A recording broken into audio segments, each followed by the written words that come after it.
only way you do that is to educate yourself. Right. Everybody can do everything, right? I think you discover over the time and during your journey what you're good at. Not a brilliant student in that respect, actually. I used to, walk to school 10 kilometers every day. I was lucky enough to be there at the right time, right place. Right. Any person who looks at one can do, I think half job is done. We are a contract research company in the area of drug discovery. Right. We do support innovators who are actually discovering drugs. Every drug to take into market costs anywhere between $1 billion to $2 billion. One drug. It takes probably 10 to 12 years time. The next decade belong to life science and healthcare, and academics are very important. I think they should really focus on academics. To dream, there is no age. Looking at this beautiful life itself is a motivation. I think I just want to tell myself that you've done well. Hi everyone, this is Disha Dioxide and you are watching CEO Secrets, what made them successful and how we can make it.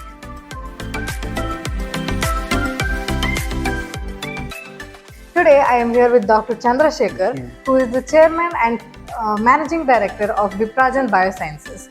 Today we will hear about his journey and his experiences.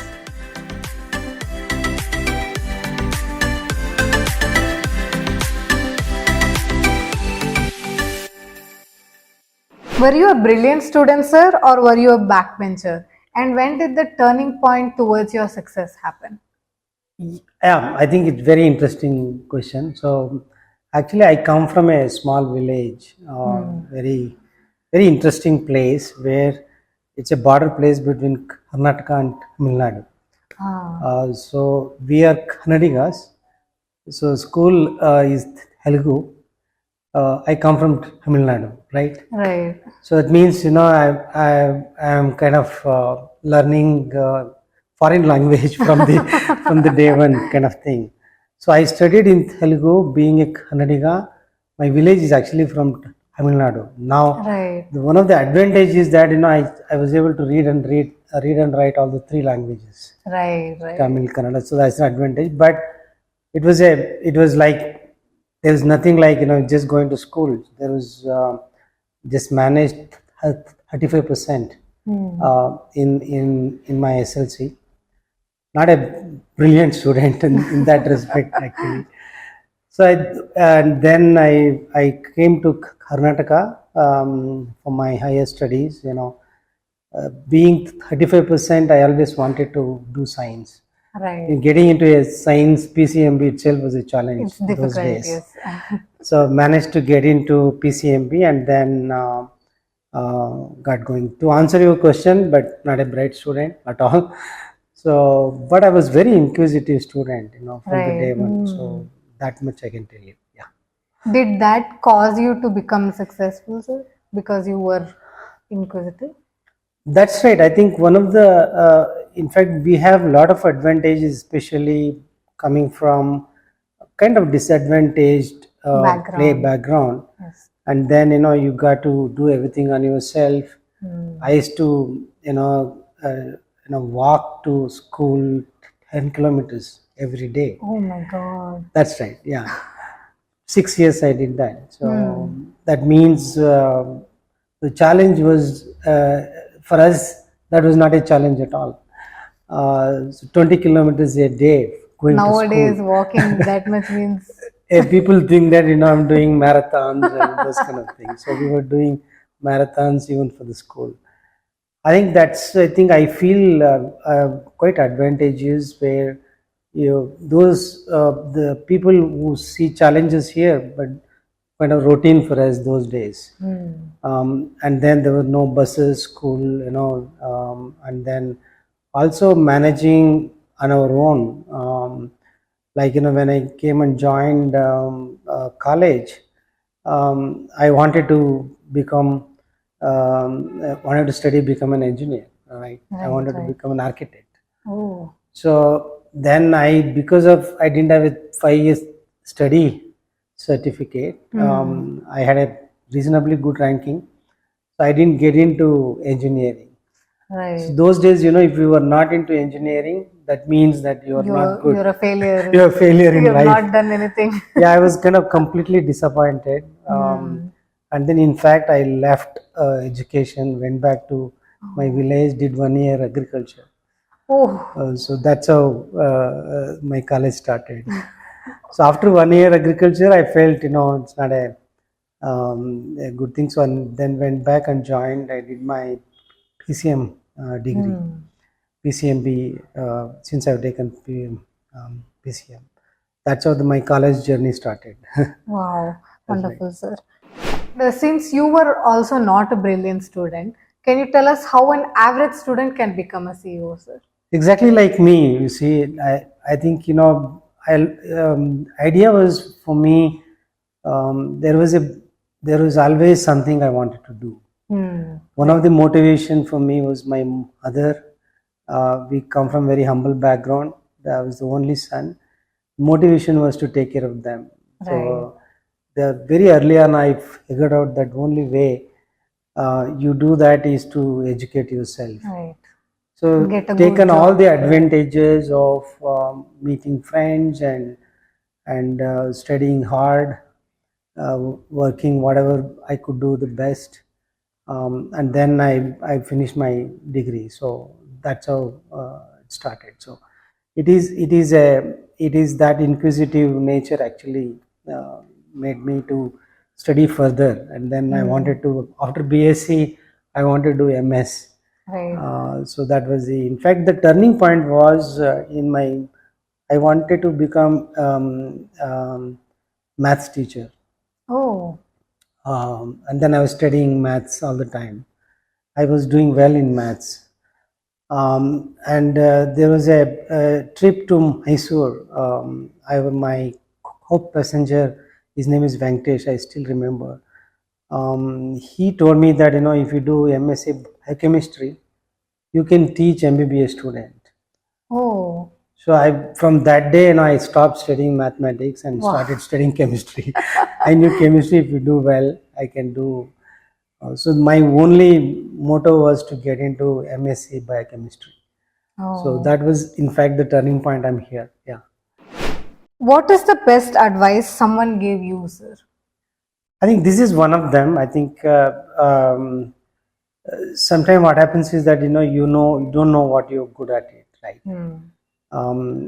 Everybody can do everything, right? I think you discover over the time and during your journey what you're good at it. And in the process, instead of telling you that the advice, as one person has given the advice, but I think I've seen a lot of people around me doing in fact, my own professors, my own people around that time, my own mother. Actually, if you see them, they were kind of motivation for me. If they can do it, why I can't do it, kind of thing. Right. So that's how I started looking at life. Yeah. Wonderful. If you could go back in time, what would you tell your younger self, sir? I think I tell my younger self that you've done well, you enjoyed your time. I always used to play. We hardly used to go to school and had fun and had a lot of friends, family, and in the village I used to go to forest areas, and and those days I still remember vividly everything, my childhood. I think I just want to tell myself that you've done well. Wonderful, sir. What is the mistake you see students making today that will affect their careers in the future, sir? I think the generation. I mean, there is a lot of changes from just one generation, from our generation to the next generation. A lot of information flow.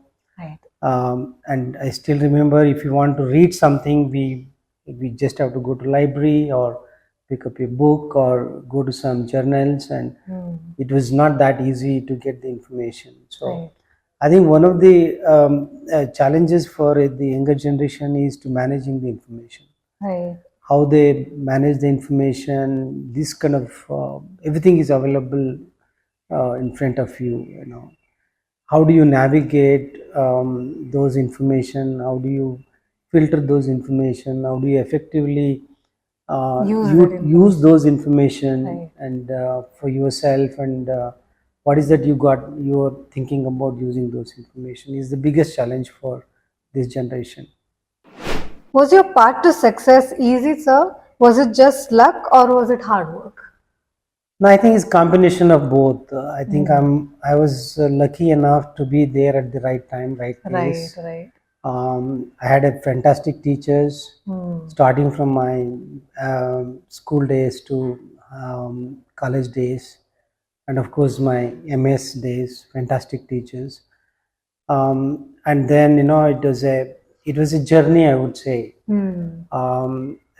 Journey was not easy. I mean, it was a long journey. I think I always looked at the possibilities. So once any person who looks at one can do, I think half job is done, right? Right. Generally, what happens is we feel that it's difficult to do. Moment you think that there is a possibility of doing things, and then that is the biggest step in starting something and thinking about doing something.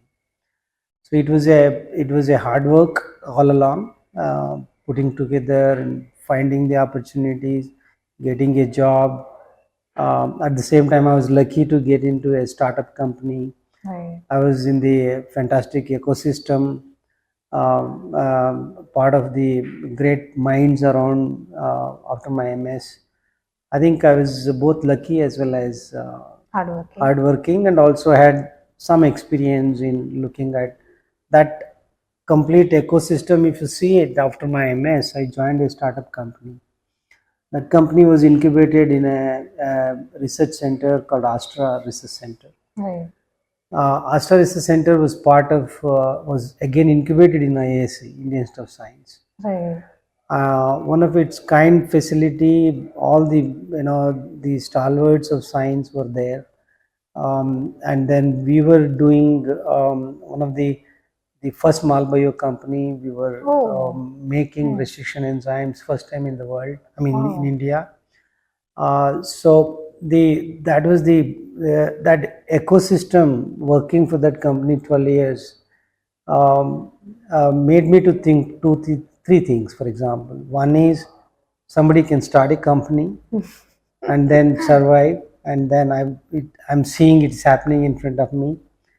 And then also the second thing is the complete ecosystem of Astra, IAC, and then how these ecosystem is helping this startup company making successful. Third thing is also started thinking about why I can't also do it. It's like motivation. Right. Biggest motivation for me was Dr. Babu, was the founder of this first startup company, which I worked for it first time. Yeah, that was my first job after my MS.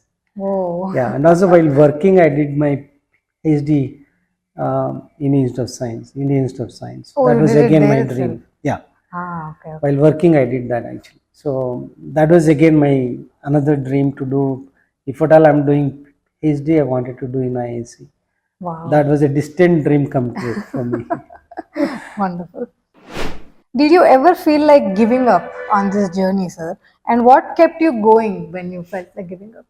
Right, that's very interesting question. So, after this startup company PhD, I joined a company called AstraZeneca. There, I got a very good experience in drug discovery space. Around 6 years, I worked there. That's a huge experience for me in terms of exposing myself to the global opportunities. Right. Understanding the drug discovery process in AstraZeneca. So that's when I left AstraZeneca and then started my first company called Enzyme Biosciences. From there, I had only one way, When I started my first company, I didn't have money. I was the only source of income. I left the job, and absolutely zero money. I started the company, so it was not that easy. Right. And there were people used to call me, I'm mad, crazy thing that I've left the job and then struggling for this. But I many times we went 1 or 2 years, and then those days I always felt that, in fact, should I take up a job kind of thing. So I always felt that it's only one way. Entrepreneurship, if you want to succeed, you got to go forward. So there is no way you can't think of giving up. There is no question of it. It never came to my mind. I should give up on my entrepreneurship journey. Yeah. Wonderful, sir. What was your biggest obstacle and how did you overcome it, sir? I think there are quite a few of them. For example, I told you is funding. Those days was a challenge. And second thing is, when you start a biotech company, that requires a lot of facilities, very expensive equipment, and those kind of things. Third thing is also coming up with some kind of business idea. What is that you're going to do? Because any biotech idea takes very long time. So then how do you survive without too much of funding? Right. So that means you have to come up with some kind of revenue model. What are those revenue models? So, and then we develop some products, do some services, bring in revenue model to take the company forward. Keeping your dream of doing some R&D, doing something interesting things, and which will actually bring more value to the company later. But sometimes what happens is your sustenance of the company becomes important. Sustaining itself is not enough. So you need to do some R&D to come up with some kind of IP. You need to grow as well. So those are the challenges initially we faced. Setting up lab itself was a challenge. Bringing money was a challenge. And getting people, talent for a startup company, those days were very challenging because people used to like bigger companies going there, and stability was an issue for the employees. So those are the challenges I faced. What sacrifices did you make to reach your current position, sir? Lots of sacrifice, and especially instead of me and my wife Pushpa has done all the sacrifice. So because I was not able to spend too much of time for the family those days. Every time traveling and setting up one or the other challenges going forward. And also there are a lot of financial challenges. Many times, you had lots of challenges in terms of finance. Personally also you're struggling to meet the requirements. So, and then basically not able to spend time with the family. So those are the challenges. I think instead of me sacrificing, because I was enjoying my entrepreneurial journey, but the family, my mother, my parents, and my son, I was able to manage, somehow balanced both family as well as, and those 18 hours, 20 hours work, taking the company forward and those kind of things. Yeah. What are the 3 unique skills that you think made you successful, sir? I think the number one is my education. Right. And my strong basics on science. I studied, and then I had quite a good grip on the science. Right. The second thing is I had almost 18 years experience in the industry, especially from the startup company to bigger company like AstraZeneca. But I knew how to what are the challenges in startup company, Right. And also I had a chance to look at how the global company like AstraZeneca functions, Right. like very structured and Organized. organized, and HR to execution so effectively done.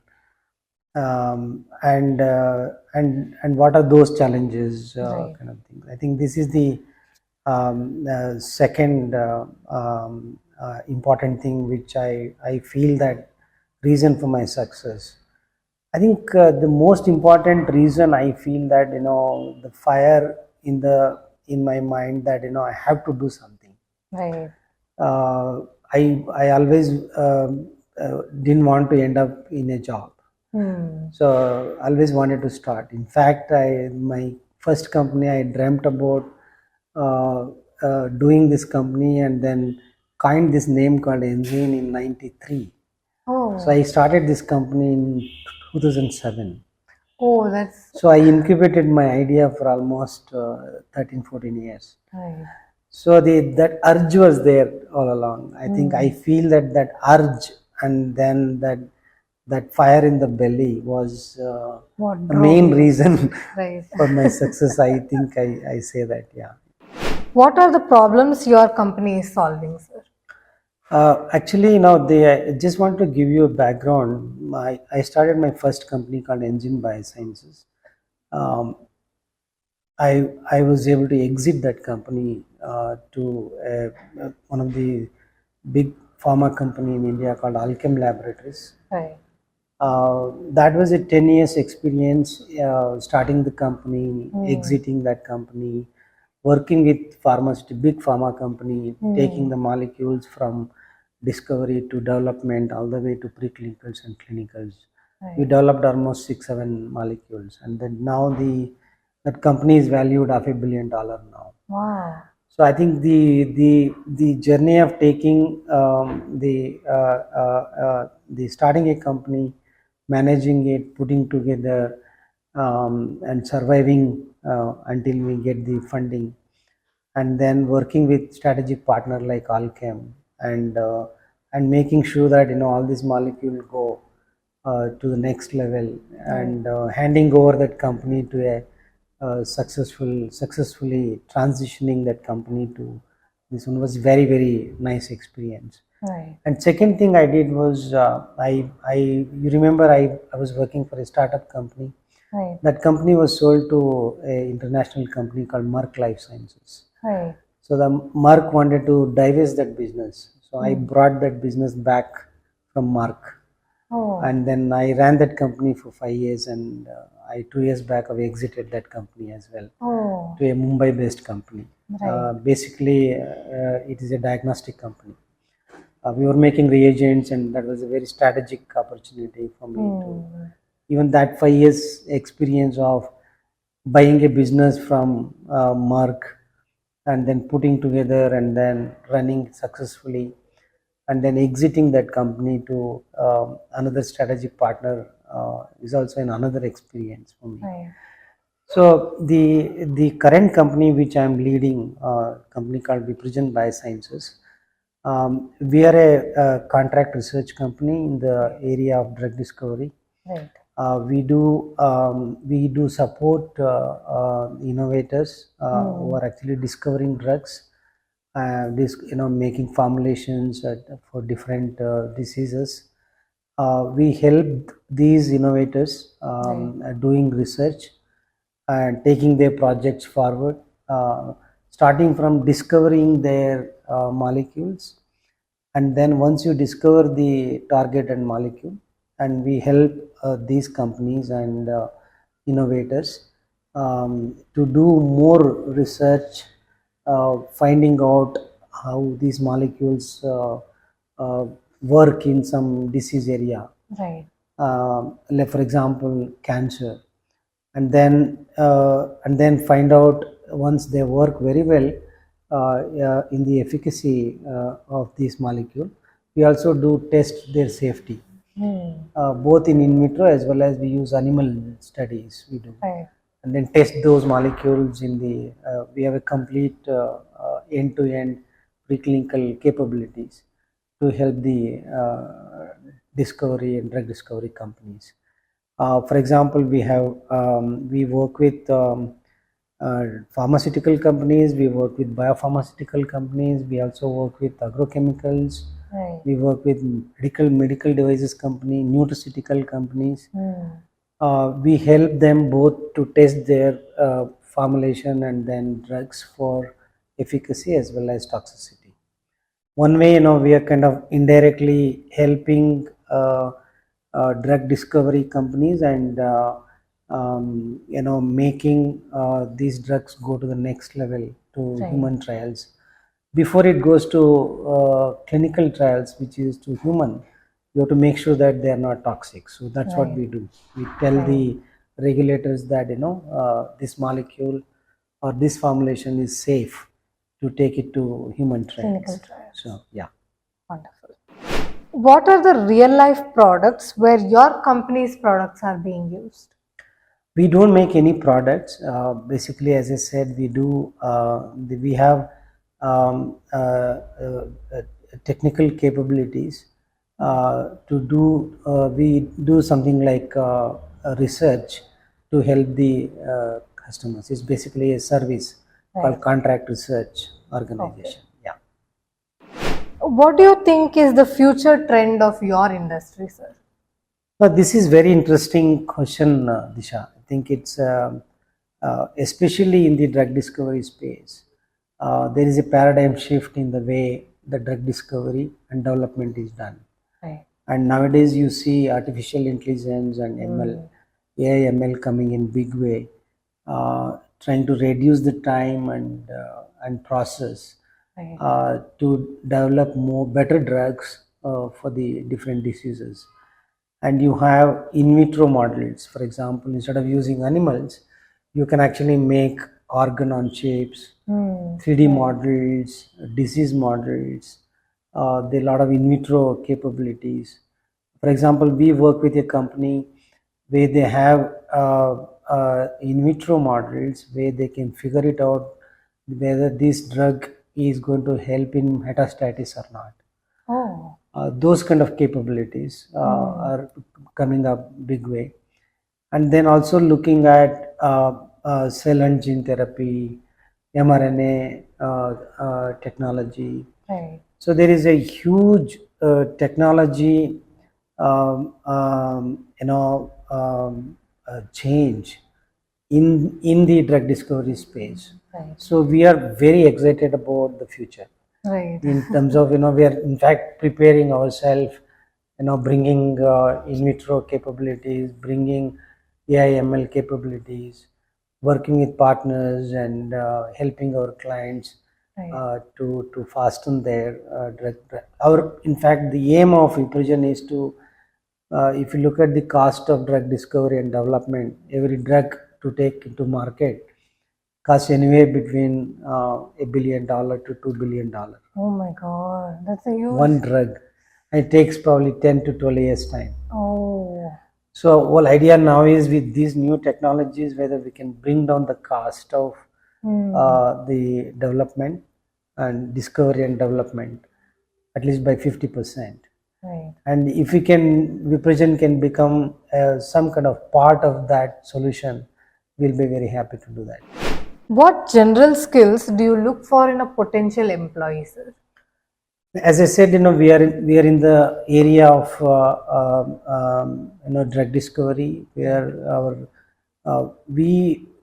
in terms of we look at starting from finance background to business development interest background, and then also, of course, the scientific background. So we do have people from BS to MS, MPharm, MESC, because we do a lot of veterinary science here. Right.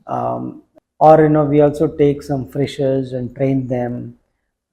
We do have a program. We take some students and train them, and we also work with some institutions and talk to them, and then bring those students and train them and do that. Yeah, we one of the biggest challenge also for us to get people who are interested in business, managing science, managing project management, for example. Right.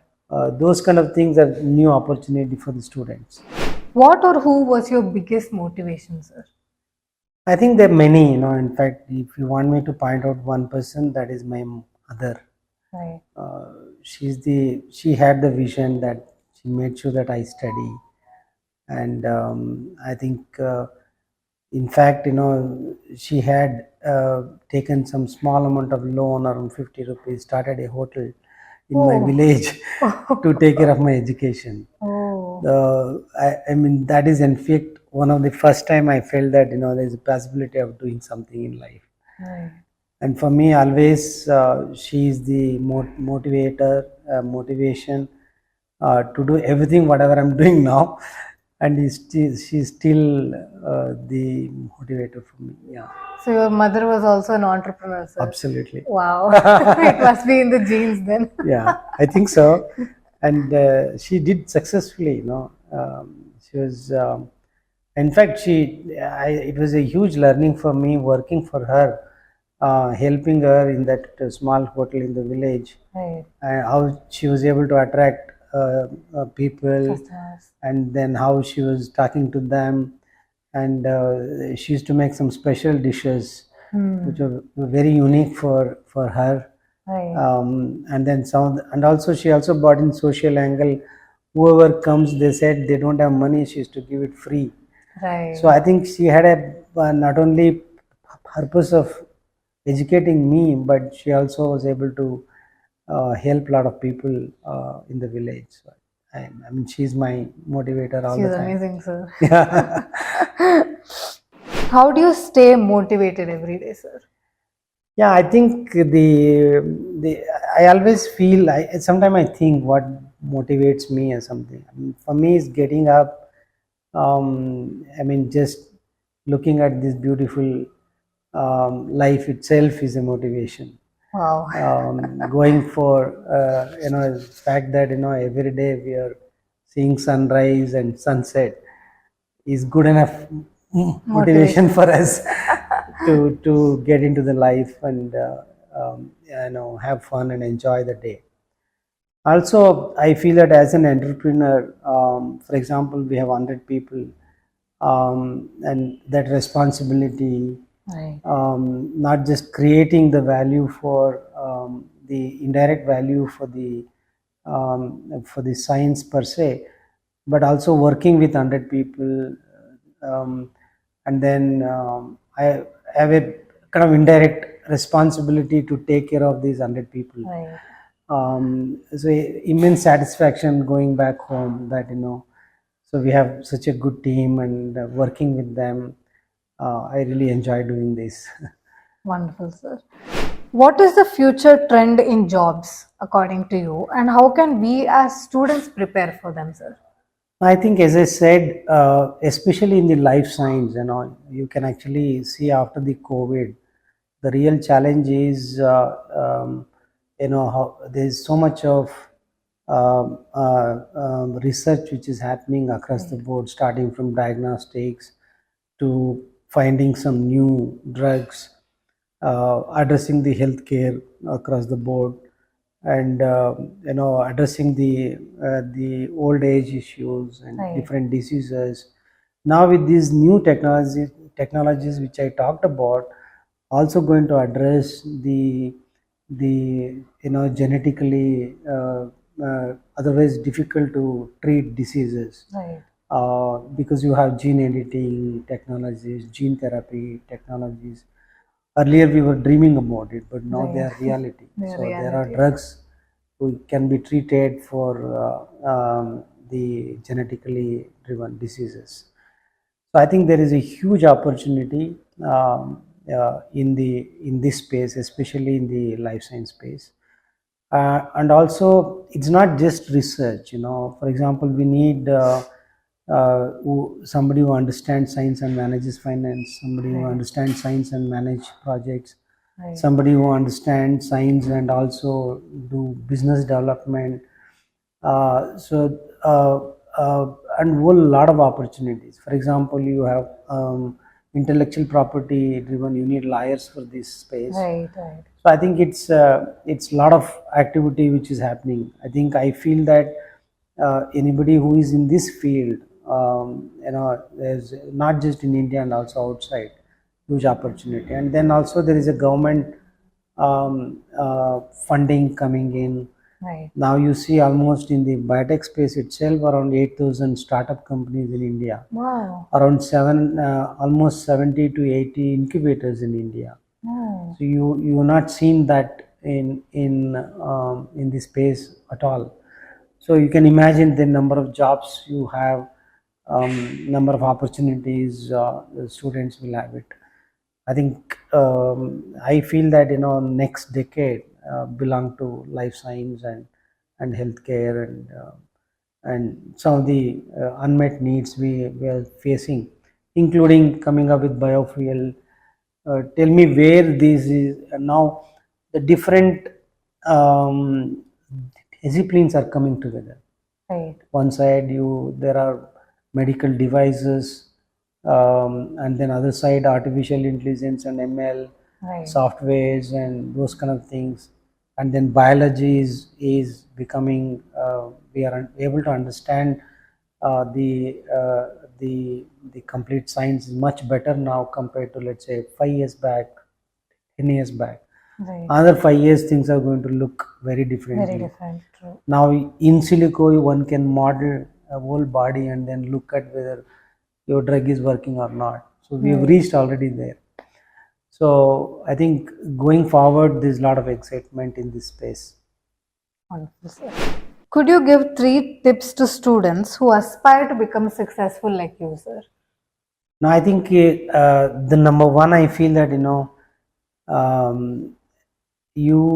academics are very important. I think they should really focus on academics, give importance for basic science. Right. I think that's number one. Number two is that network, do some extracurricular activity, go out, enjoy your trekking, to develop some hobbies, running, meeting people, talking about something, those kind of things. The second important thing. Third one, I always feel that to dream there is no age. Right. We should dream early. It doesn't matter, like I wanted to become an architect, end up a scientist. So there was no connection at all what I dreamt, but I kept on dreaming. I think students should start dreaming early. Right. And then dream means what? Dream means you want to do something which you generally feel that, nah, I'm not able to do it. Right. So even if it is simple thing, jumping into water, you do it. You must have dreamt about learning swimming, just do that.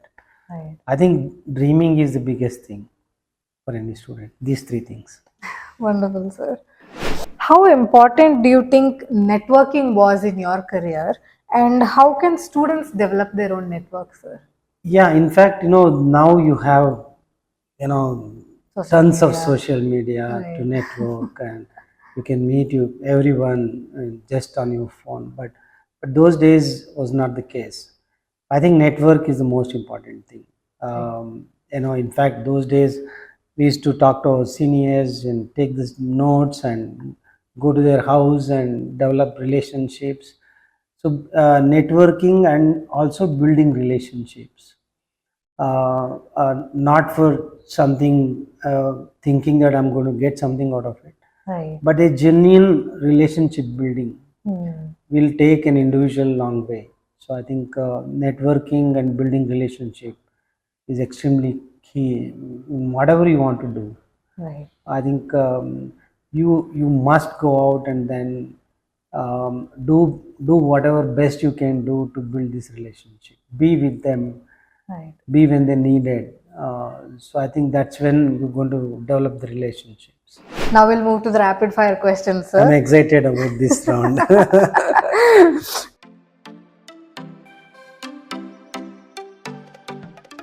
What is your favorite food, sir? I think from the day when I enjoyed mudde and soap salt. Ah, wow, what a traditional answer. Yes. Mudde Wonderful. means, this is Ragi balls. Yeah, right. ragi ball. Yes. And then with palak and all, they do Yes. Sambar. sambar. So Wonderful. that's my favorite even now. If you could trade places with anyone for a day, who would it be and why, sir? Yeah, I'm basically a trekker. I used to do earlier a lot of Himalaya treks. I think I always used to wonder the Sherpas, how they manage climbing Himalayas. Right. I think one of the things I always felt that take one day from them and then manage that trekking group. Wonderful. Yeah, Wow. so I think I always dream about this even now. Wonderful, sir. If you could be a superhero, who would you be, sir? I think Mowgli. Mowgli. Is he considered a superhero though? For me, yes, Fictional. I mean, I really, the Jungle Book, I saw that he was first of all, he was in jungle, so I like jungle. Like general. So and then the way he manages all the struggles and being with them, both sides, and I think I really enjoyed that. So I always feel that Mowgli is my superhero. Wonderful. If you could have dinner with a celebrity, who would it be and what do you like about the celebrity? I think many. I think to name one person, I think I listen to classical music. Ah, right. One of my favorite vocal singer is Ustad Rashid Khan. Oh. And actually he's not well now. He's going through. I hope he recovers. I think that was my dream to see his concert. So one of the celebrity I probably spent dinner is Rashid Khan. Wonderful, sir. What one book would you recommend to other people to read? I think many. I read a lot of Kannada books. Kuvempu to Ajasvi. One book I think impressed me was the body, the guide to occupiers by Bill Bryson. Right. I feel that everyone must read because you have to take care of your health and fitness. Yeah. Wonderful, sir.